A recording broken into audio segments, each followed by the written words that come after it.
Minister, you're very welcome into the Chamber.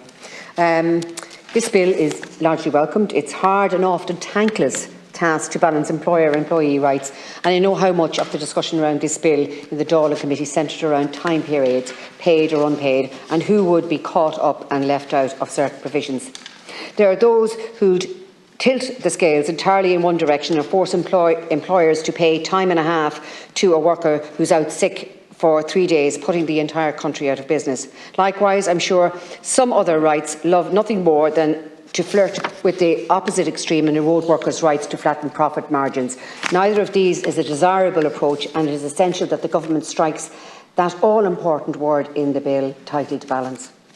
To that end, it would be of extreme interest and importance to analyse and appraise the impact of this bill on our working economy once it has been enforced for some time. I wonder if the Minister might speak to that and what plans there are for that assessment to be carried out, so that we can revise some of the timings of this bill if needed.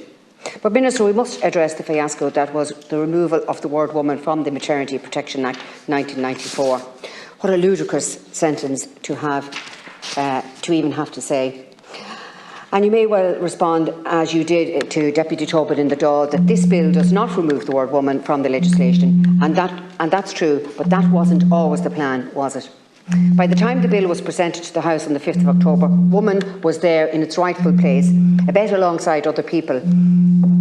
One would have no idea as to how close we were to that not being the case.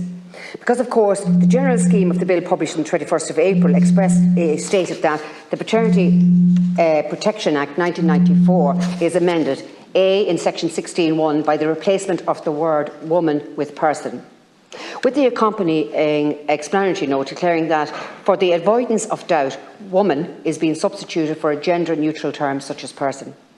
That was the plan by your department, Minister, and presumably you and I have no reason to believe that that would have changed had I not flagged it in this chamber on the 6th of June. Once people got wind of this coming down the line, a national dialogue was kick-started, and we had 3 days of back-to-back coverage on the national broadcaster, because Joe Duffy quickly saw how passionate the women of Ireland are about themselves, each other, their identities and history, and all that comes along with being a woman and being recognised as a woman.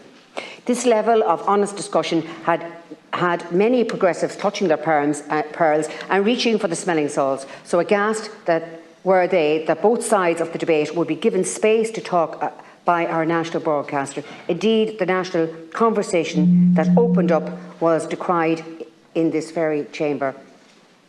But it seems that at least one person was paying attention, and whether that was yourself, Minister, or an official in your department, you can be sure that those few strokes of the pen that turned head 12 of the general scheme into section 16 of this bill saved your government even more of a PR headache than you may think. But it is worrying, isn't it, that none of this would have happened if one individual hadn't spotted a cluster of 3 heads in the general scheme of a little-known government bill whose title had nothing to do with the problematic provisions themselves. It's a good thing that COVID taught us to raise the eyebrow any time we see miscellaneous provisions in a bill title, and to go and do our own digging. But the practice of hiding potentially unpopular provisions in technical, low-profile bills is concerning, Minister, and the apparent philosophy of women erasures is even more so. So yes, work-life balance is good. Erasing women is bad. Let's see more of the former and stop with the latter. Thank you, Minister.